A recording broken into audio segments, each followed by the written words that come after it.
los refinamientos de TCP, el conjunto de mecanismos estos que permiten que el protocolo funcione adecuadamente, se agregaron los mecanismos de control de congestión, ¿sí? Acá es donde reside buena parte de la confusión entre los mecanismos de control de flujo y control de congestión. ¿Por qué? Porque TCP hace control de flujo, esencialmente, mediante ventanas deslizantes, ¿no es cierto? Sin embargo, TCP también participa del control de congestión, que sería un problema de capa inferior, de capa 3. Pero recordemos, acá hay interesante hacer un paréntesis. ¿Por qué TCP interviene en el control de congestión? ¿Qué les parece a ustedes? Probablemente no sepan el mecanismo, pero sí tienen que saber por qué lo hace. Acá hay una cuestión de diseño del protocolo. ¿Recuerdan ustedes lo que comentamos? ¿Qué habían conceptualizado los diseñadores de TCP/IP? ¿Cómo funcionaban estos dos protocolos? La idea fundamental es que IP se quede con lo mínimo posible, la menor complejidad, tirar toda la complejidad en los bordes, en los procesos. Entonces, entre esa complejidad se sacó también control de congestión. IP en forma nativa no hace control de congestión. De hecho, no hace control de ningún tipo. Entonces, es por esta razón por la cual TCP se toma el trabajo de colaborar con IP en el control de congestión. Lo cierto es que junto con la vulneración de la independencia de capas del pseudo encabezado en el checksum, son los dos ejemplos típicos de, justamente de no separación de capas. Bien, entonces lo que quedamos es que TCP participa con IP del control de congestión. Acá viene, en este mecanismo, donde viene la confusión cuando uno estudia estos temas. La idea es la siguiente.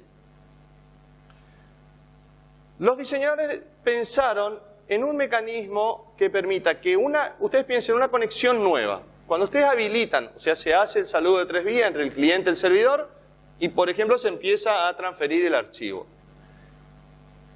Además de la ventana del extremo receptor, que es control de flujo, que esencialmente va a decir cuántos segmentos puede enviar el emisor y que pueden quedar pendientes, esencialmente el extremo emisor podría arrancar a cualquier velocidad.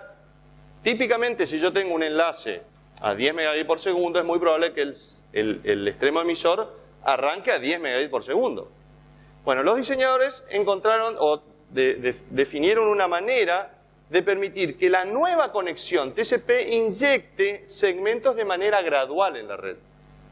¿Se entiende? La idea fundamental es esa. Cada nueva conexión, ¿no es cierto? El extremo emisor de una nueva... Fíjense que yo hablo del extremo emisor, puede ser cualquiera de los dos extremos, el que inició la conexión o el cliente o el servidor. El que empiece a emitir datos en esa nueva conexión, lo va a ir haciendo en forma gradual. No va a inyectar todos los segmentos que puede. Entonces, vamos a incorporar un concepto de una nueva ventana, la ventana de congestión. ¿Sí? Para evitar entonces la congestión, TCP utiliza un mecanismo de arranque lento en una conexión nueva, o slow start. Cabe destacar, de nuevo, soy reiterativo, esto es en los dos extremos, porque los dos extremos de una conexión TCP pueden inyectar datos en la red. Entonces los dos extremos saben que estamos en una conexión nueva, entonces agregan un nuevo parámetro a esa conexión, la ventana de congestión. Hasta hoy, la única ventana que nosotros conocemos es la ventana de transmisión, o el W, que acuérdense que es ajustado por el receptor. El receptor es como que le tira de una piolita y le achica o le agranda la ventana al emisor. Ahora el emisor va a crear una nueva restricción, que es la ventana de congestión, ¿sí? La ventana de congestión se inicia en un tamaño de segmento máximo, MSS, ¿sí? Y se aumenta en 1 con cada acuse recibido. Entonces, pensemos, la conexión se inicia. Mi primera ventana de congestión es un segmento máximo, independientemente del tamaño de la ventana. Además, piensen en otra cosa, el tamaño de ventana está medido en bytes, ¿sí? Y en este caso, la ventana de congestión se mide en segmentos, que a la larga terminan siendo bytes también. Pero bueno, entonces, la ventana de congestión se inicializa en un segmento máximo. El emisor va a mandar siempre el valor menor entre la ventana de congestión y el tamaño de ventana anunciado por el receptor, el que sea menor. Nosotros suponemos que, en este caso, el menor es el tamaño máximo de segmento, entonces manda un segmento y espera. No manda más, por más que podría hacerlo. ¿Sí? Bien, ese primer segmento TCP llega a destino, se acusa, y entonces ahora lo que hace el extremo emisor es obviamente correr su ventana de recepción y además agranda esa ventana de transmisión o de congestión en otro segmento más. Ahora puede mandar 2 segmentos. Manda los 2 segmentos, espera los acuse. Cada nuevo acuse me va a liberar un nuevo tamaño de segmento máximo para la ventana de congestión. O sea, si yo mandé 1, en la siguiente ronda mando 2. En la siguiente ronda, ¿cuántos MSS voy a poder mandar? 4. Cuando lleguen esos 4 voy a tener una ventana de 8, después 16, después 32 segmentos máximos y así sucesivamente. Si no pasa nada, la ventana de congestión va a crecer hasta igualar o superar a la ventana del receptor. En ese caso ya me quedaré con la ventana de congestión va a seguir creciendo, pero el emisor siempre va a mandar la ventana de congestión nada más. ¿Se entiende? ¿Se ve cómo este mecanismo ralentiza la inyección de datos? Bueno, este mecanismo se llama arranque lento o slow start. Siempre se mide en octetos por más que el valor es de un MSS en cada vez. Entonces, el extremo emisor siempre puede mandar el mínimo entre la ventana anunciada por el receptor y la ventana de congestión. Estos octetos antes de esperar un acuse de recibo. ¿Se entiende? Vamos a ver un ejemplo. Aquí tienen lo que nosotros decíamos. Al comienzo la ventana de congestión es de un segmento mínimo. Se manda un segmento, llega el acuse, se pasa a 2. Después a 4, a 8, a 16, etcétera, etcétera. Una primera observación que podemos hacer esto. ¿Qué les parece a ustedes? Con arranque lento. ¿Les parece que es lento? En realidad, fíjense que es exponencial este arranque, ¿no?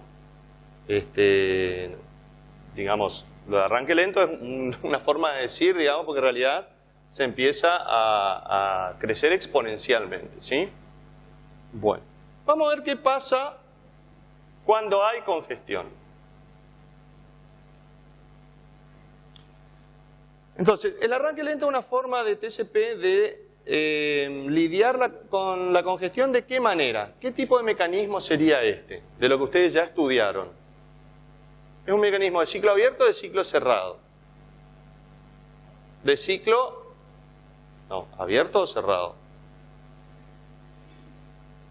De ciclo, ¿cuál es la diferencia entre los dos?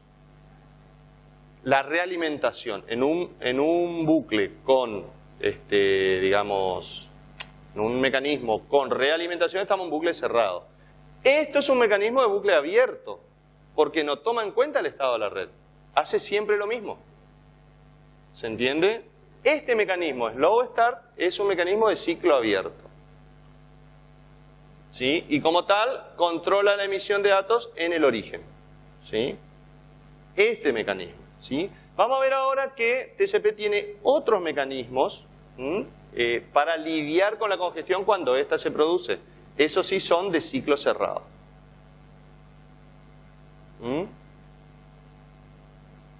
TCP utiliza un mecanismo de realimentación cuando detecta la congestión. Y TCP detecta 2 tipos de congestión. Una congestión grave y una congestión leve. ¿Sí? Y utiliza 2 mecanismos distintos en cada uno de estos casos. ¿Sí? Esencialmente, la expiración de un temporizador es un caso de congestión grave. ¿Sí? Y la llegada de acuses duplicados es una congestión leve. Nosotros vamos a ver primero y vamos a ver a continuación el de los TDACs o acuses duplicados. Pensemos, la expiración de un temporizador es un caso de congestión grave. ¿Por qué? Porque directamente el segmento se perdió y no tuve ningún tipo de acuse, ni positivo ni negativo, digamos. O sea, TCP infiere que la congestión es muy grave.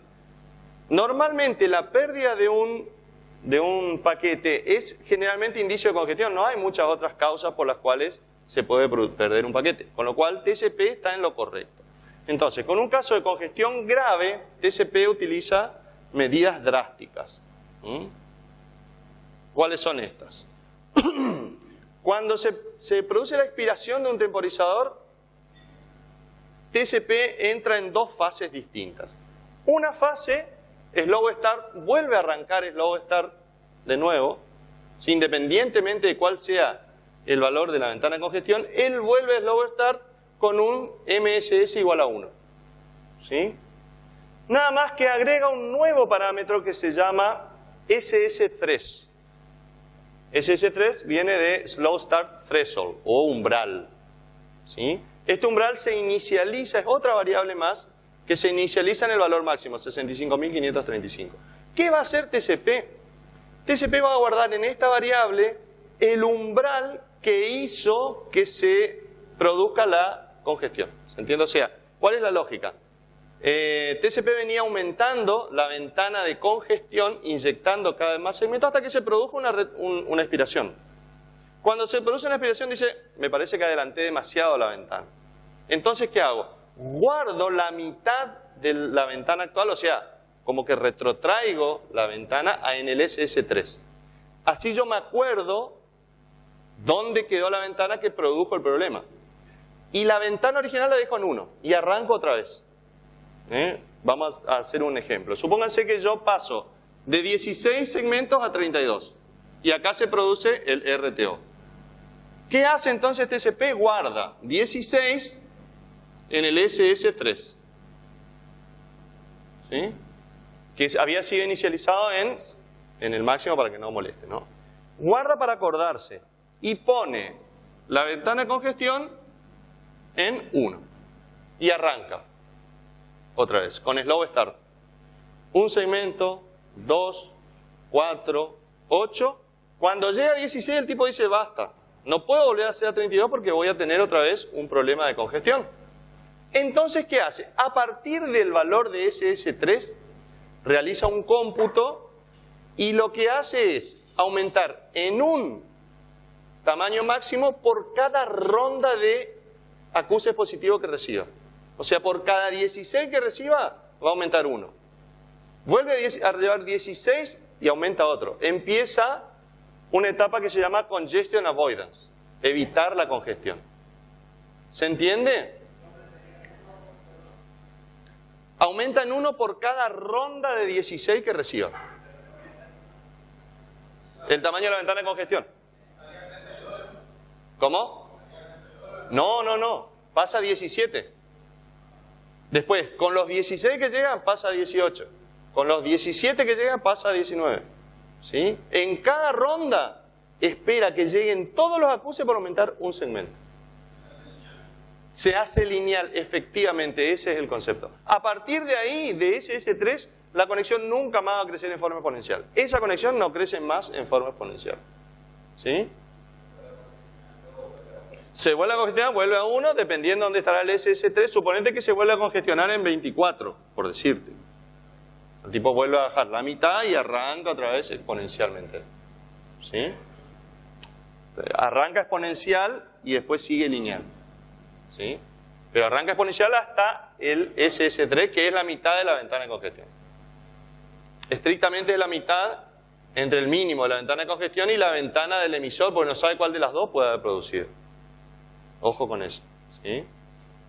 Igual, una cosa importante, él la ventana del emisor no la toca. ¿Sí? Lo que pasa es que la ventana del emisor puede haber sido, él se puede haber quedado bloqueado en la ventana del emisor y es la ventana del emisor la que produjo la congestión. Entonces igual reduce su ventana de congestión a 1, pero nada más que la mitad va a ser ahora la ventana del emisor, digamos, y a partir de ahí va a aumentar linealmente. ¿Sí? Bueno, entonces SS3 nos dice cuándo dejar de hacer slow start y cuándo empezar a hacer congestion avoidance. Y entonces se sigue haciendo, o sea, la conexión inicial aplica slow start, como dijimos, hasta que ocurra un RTO. Si no ocurre ni un RTO, y entonces puede llegar al tamaño de ventana máxima, digamos, ¿sí? 65.536 o la ventana del emisor, lo que ocurra primero. La ventana de congestión sigue creciendo y él siempre manda lo mismo. Si llega a haber un RTO, se guarda en SS3 el mínimo de las dos ventanas, dividido 2, y hacemos la ventana de congestión, volvemos a 1, independientemente de cuál sea la ventana del emisor. Volvemos a hacer SS3 hasta que llegamos a... volvemos a hacer slow start hasta que llegamos a SS3. Y a partir de ahí, una fórmula que lo que indica es que la cantidad de segmentos que yo mande dentro de la ventana me van a permitir aumentar un segmento para el próximo ciclo.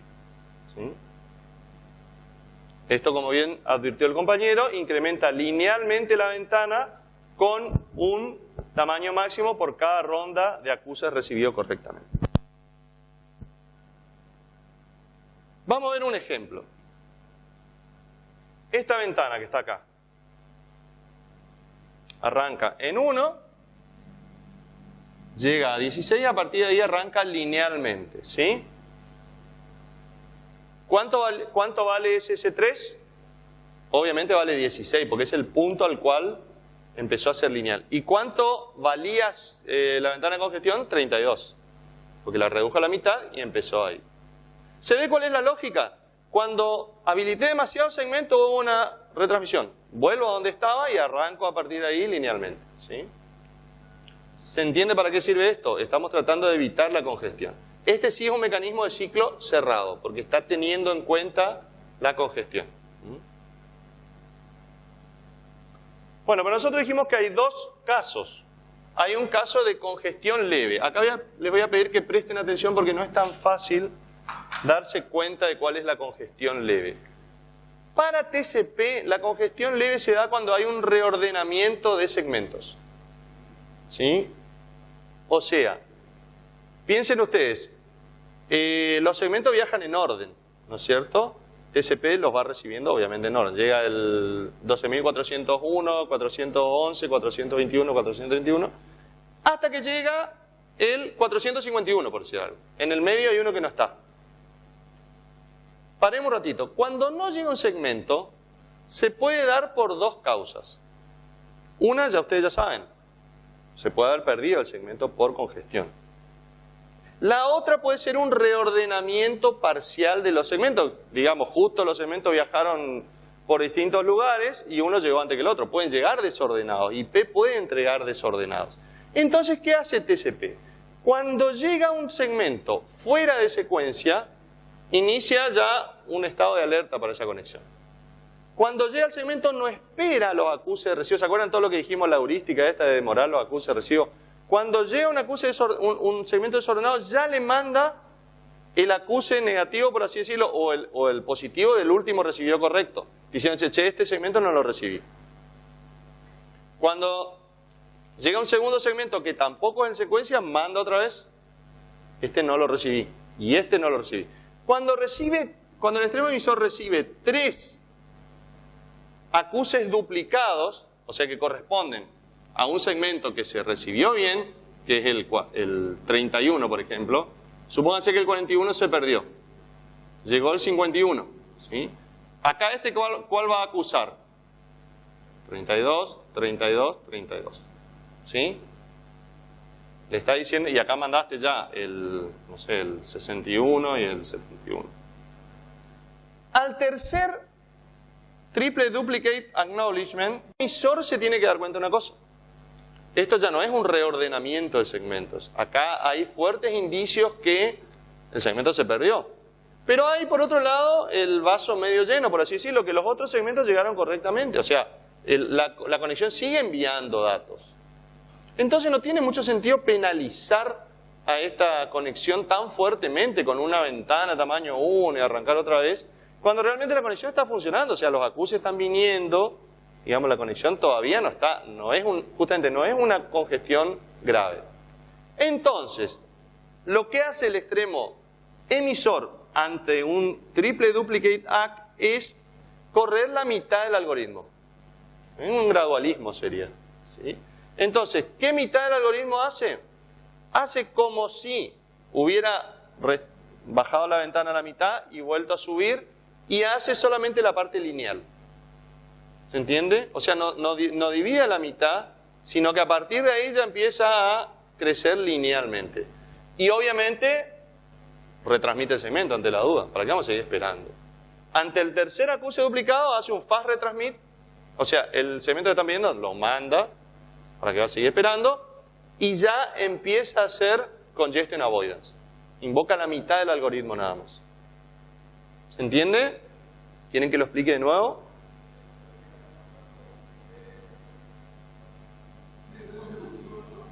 ¿Qué cosa? Los tres acuses, sí. Sí. Si llegan dos nomás, no. Si llegan dos, no. No, es que el extremo receptor va a seguir pidiendo el que le falta, no va a pedir otro. Suponete que llega el otro. Suponete manda 32, 32 y después ya va a mandar 72, por decir algo. Porque estos otros llegaron, los tienen buffer y avanza la ventana. No puede pedir otro. Siempre está faltando un segmento. Pues si llega ese ya faltará el de más adelante. ¿Se entiende? ¿Qué parte no quedó clara?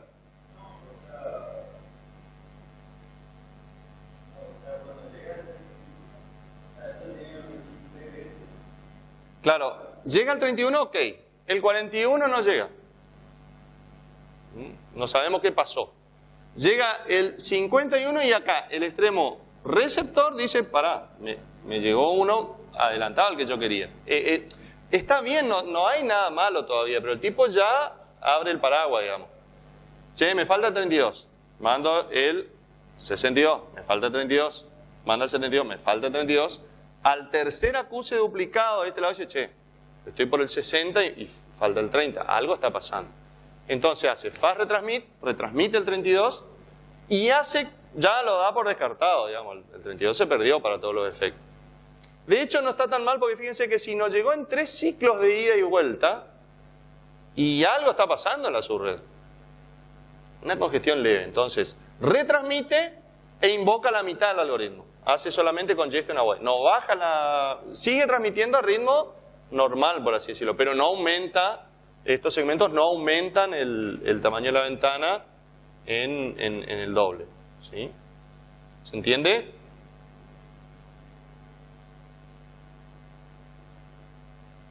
Esa etapa se llama, o sea, la etapa de retransmisión de segmentos muy creativamente se llama fast retransmit y la otra se llama fast recovery. Solamente la parte lineal. ¿Sí? Acá tenemos un ejemplo de acuses duplicados. Fíjense, bueno, mírenlo en su casa.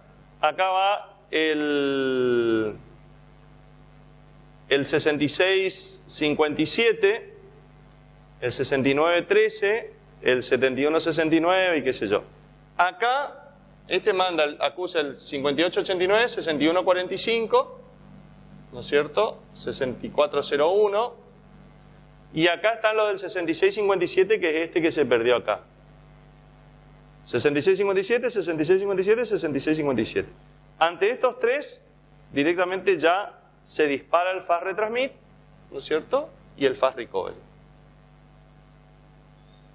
Es el 6657 que se perdió y acá están los acuses.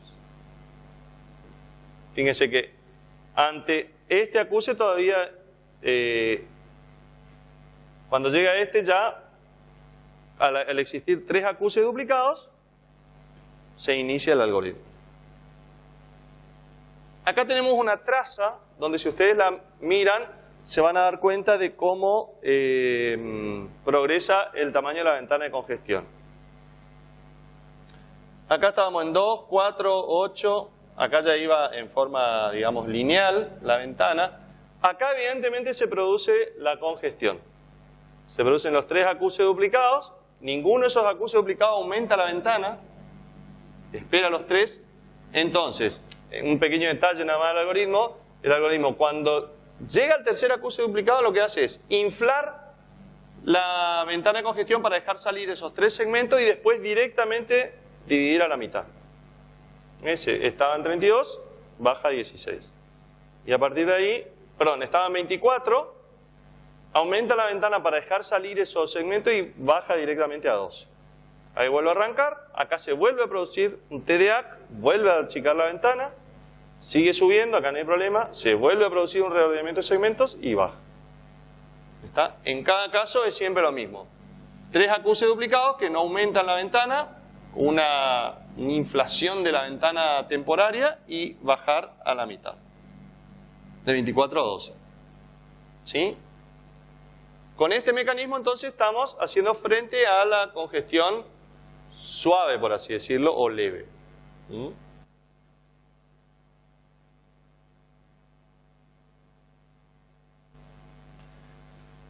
Algunas cuestiones finales. Esta visión se basa en lo que es una caja negra de la red, o sea, TCP en realidad infiere que hay congestión. Es una, si nosotros recordamos lo que vimos en congestión, es una notificación implícita. Él estima que hay congestión, ¿por qué? Porque venció el temporizador, porque hay reordenamiento de segmentos, ¿no es cierto? Este es uno de los motivos por los cuales yo le decía que TCP es inadecuado para lo que es tiempo real. Este manejo no se adecua a lo que es tiempo real. En el tiempo real se pueden perder. Imagínense si vamos para atrás con la ventana, reducimos aún más la aplicación que está congestionada, ¿sí? Y bueno, este conjunto de cuestiones hicieron que se defina, o sea, este mecanismo funciona, digamos, en TCP así en la implementación, pero hay una modificación, digamos, a TCP con notificación de congestión explícita, que acá sí intervienen más activamente TCP e IP en la congestión, y TCP sabe fehacientemente que IP sufrió congestión y actúa en el flujo. ¿Está? Entonces vamos a ver este mecanismo cuando veamos calidad de servicio. Bueno, y para terminar, quizá quede claro la confusión de los mecanismos de control de flujo y control de congestión. Se produce por esto, por todas estas cosas, ¿no? Pero para mantener los conceptos, TCP hace control de flujo entre emisor y receptor. Adicionalmente, como IP no tiene nada implementado de todo esto, por diseño se hizo así, TCP interviene infiriendo que hay congestión y ajusta sus ventanas de transmisión en función de la congestión. Y para tratar de no caer en la confusión, recuerden ustedes que la ventana de congestión, este mecanismo que vimos recién, es control de flujo impuesto por el emisor, que trata de lidiar con la congestión. En tanto, la ventana de transmisión, o la ventana W que viene anunciada en el segmento, es control de flujo puro y duro, impuesto por el receptor. ¿Está claro? Ustedes deberían ser capaces de diferenciar bien los dos mecanismos, ¿sí? Finalmente vamos a ver un pequeño repaso nada más de las opciones en TCP. Hay varias opciones definidas. La única que se utiliza, o la más utilizada, es la opción de MSS, tamaño máximo de segmento. El emisor y el receptor en TCP tienen la posibilidad de negociar, por así decirlo, un tamaño máximo de segmento que les sirva a los dos. ¿Sí? Obviamente eso está atado a la MTU generalmente, ¿no? Entonces ese MSS o viene de un pad de MTU Discovery, o si no, si los dos extremos proponen valores distintos, se utiliza el menor, obviamente, ¿no? Además de eso, se definieron optimizaciones específicas para lo que son Long Fat Networks, o sea, LFNs. Esto en inglés suena como elephants. Elephants. Los LFN son redes especiales que tienen una combinación justamente fatal, por así decirlo, de gran ancho de banda y gran retardo. Típicamente los enlaces intercontinentales, ¿sí? Tienen un ancho de banda muy alto y un retardo grande por la distancia, digamos. Entonces estos enlaces pueden contener una gran cantidad de bits, de octetos. Entonces empiezan a aparecer problemas relacionados con estas LFNs, ¿no es cierto?, que hay que tener en cuenta. Por ejemplo, alguna aplicación con estos requerimientos, piensen ustedes una aplicación TCP que necesite mover grandes volúmenes de datos a través de enlaces intercontinentales Y típicamente son, por ejemplo, los protocolos de enrutamiento externo. Como BGP son candidatos a este tipo de cosas. Vamos a ver algunos ejemplos de estas optimizaciones. Fíjense, antes que nada vamos a ponerle número a este concepto de los LFN, Long Fat Networks. Una red Ethernet, un enlace Ethernet a 10 megabits por segundo típicamente tiene un round trip time de 3 milisegundos, ese es el retardo. El caño puede contener el producto ancho banda retardo que son 3750 bytes, o sea 3K. O sea, un enlace Ethernet a 10 megabits en realidad no contiene muy pocos octetos, acá no tenemos problema. Una línea T1 tiene 1,5 MB, puede tener un retardo de 60 milisegundos, con lo cual estaría en 11K. Digamos, ahí no tenemos problema. Una línea T1, pero satelital, con un salto satelital, fíjense que el mismo ancho de banda, pero el retardo a ser mucho mayor, puede tener ya 96K. Acá ya tenemos un problema. ¿Cuál es el problema? Además del retardo, específicamente con respecto a TCP. ¿Cómo? No no se pierde nada, supóngase que no se pierde nada. ¿Cuál es el problema que surge? Con 96K, 96.500 octetos. ¿Cómo? Más que nada la cantidad. Piensen en alguna magnitud que nosotros estuvimos mencionando hoy. Claro, el tamaño de ventana. Fíjense que acá, ustedes si usan una ventana máxima de 64K, les queda afuera, es ineficiente el enlace. No sé si queda claro eso. Ustedes van a mandar toda una ventana que cabe dentro del enlace y el resto va vacío. Termina siendo parada y espera. Unidad 1. ¿Sí? ¿Lo ven seguro? Bueno, ni hablar acá. Fíjense acá. 7,5 mega puede tener un caño en un determinado momento. Imagínense si ustedes usan la ventana de 64K acá, están en el peor de los escenarios, ¿se acuerdan? Dominado por el tiempo de propagación. ¿Sí? Bien. Tenemos que acomodar estas cosas. El primer problema es este, W solo puede contar hasta 64K, entonces aparece acá la opción de escalamiento de ventana, es una opción que se puede negociar.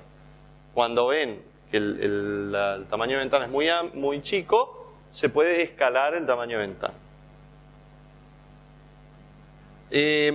Hay veces que nosotros necesitamos en este tipo de enlaces, no basta con medir el retardo de un segmento por cada ronda de transmisiones, sino que tenemos que medir el retardo de cada segmento.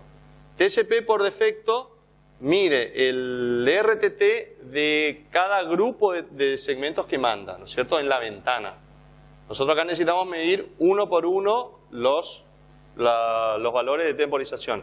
Entonces se puede utilizar la opción timestamp. Yo lo voy a explicar un poquito más en detalle más adelante. Es para que vean nada más las opciones en forma general. Y finalmente, el número de secuencia mismo se puede enrollar, puede hacer un wraparound y enroscarse sobre sí mismo. Ahí necesitamos protección contra los números de secuencias que se enrollan. Vamos a ver en detalle estas opciones. Bueno, el factor de escalamiento creo que es sencillo, ¿no? O sea, piensen, nosotros tenemos, ustedes ingenieros en sistema, tienen un campo de 64K, que puede contar hasta 2 a la 16. No pueden tocar el formato y quieren identificar más octetos. ¿Qué pueden hacer? La solución es bien sencilla. ¿Qué hacen? Un desplazamiento. Dicen, estos 64K son, estos 65.000, estos 16 bits, son los primeros 16 bits de n bits. Y con ese n ustedes están dando el desplazamiento, ¿se entiende? Yo puedo decir, miren, los números de secuencia en realidad, o el tamaño de la ventana, perdón, no es de 16 bits, sino es de 24 bits. Y yo estoy señalizando los primeros 16 nada más. O es de 20, o es de 28, o es de hasta 32 bits. ¿Sí? Entonces, si es hasta 38, mando nada más que los primeros 16. ¿Se entiende? Eso es ni más ni menos que el factor, la opción de escalamiento de ventana. Entonces, se indica en cuántos bits el emisor ha desplazado el campo W hacia la derecha, obviamente. Básicamente un desplazamiento. Para obtener el tamaño real, el receptor vuelve a desplazar en el sentido contrario la misma cantidad de bits. Nada más que eso. ¿Se entiende? Entonces, con este factor yo ya puedo contar hasta, puedo mandar ventanas de 32 bits, de 4 gigas, digamos. Por lo cual, estamos.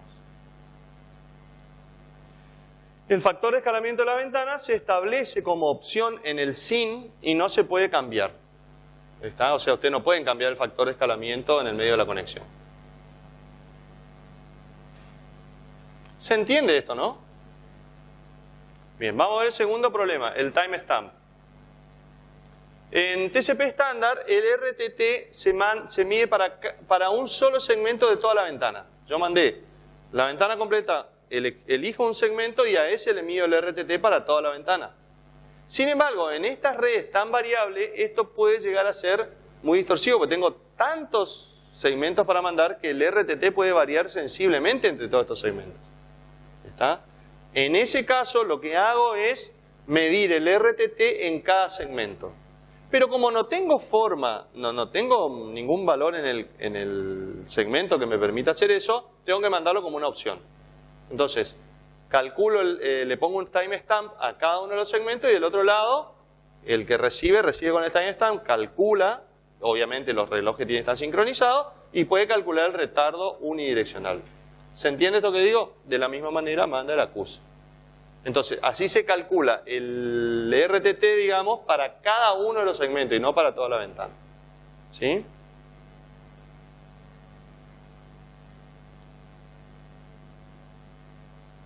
También es una opción definida en el RFC 1323. También sirve para el siguiente problema que nosotros vamos a analizar, que es la protección contra los números de secuencia que se dan vuelta. Bueno, el número de secuencia es un contador de 32 bits, que puede contar. Acuérdense, el número de secuencia identifica octetos en cada posición.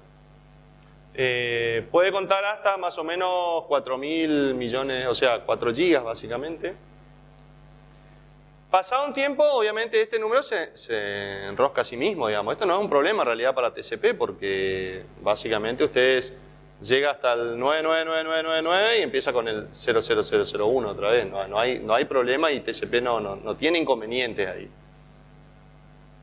Y en principio parecería imposible que se reutilice el número de secuencia antes que expire el temporizador.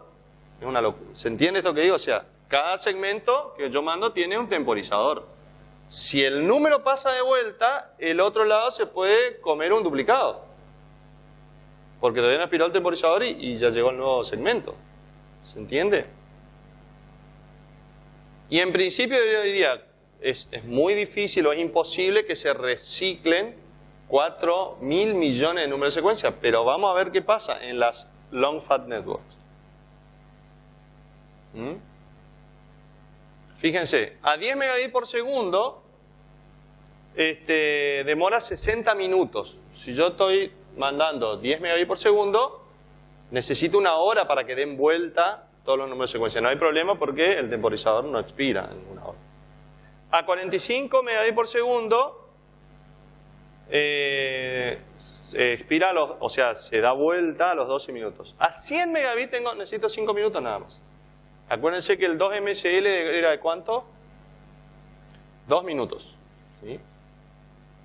Fíjense, a 1 gigabit por segundo demora 34 segundos y a 10 gigabit por segundo se dan vuelta todos los números de secuencia en 3 segundos. ¿Está? Entonces, ¿se entiende cuál es el problema? En 3 segundos puedo repetir los números de secuencia independientemente del espacio en el que yo esté. ¿Sí? Bueno. ¿Qué podemos hacer acá? Combinamos el número de secuencia con un timestamp. O sea, usamos la misma opción de antes. Y a cada segmento le pongo el número de secuencia y el sello de hora. El receptor ahí sí sabe en forma unívoca que por el sello de hora cuál de los dos segmentos llegó primero. ¿Está? Pero tienen que ordenarlo por los dos campos. Sello de hora y el número de secuencia. ¿Sí? ¿Se entiende? Bueno, alguna aplicación ya vista. Obviamente las aplicaciones típicamente, por ejemplo, de transmisión de grandes volúmenes de datos en forma intercontinental, sincronización de bases de datos muy grandes. En esto los protocolos de ruteo como BGP hacen uso muy intensivo de conexiones TCP en las LFNs. ¿Dudas hasta acá? Bueno, con esto nosotros terminamos el estudio de lo que es TCP. ¿Sí?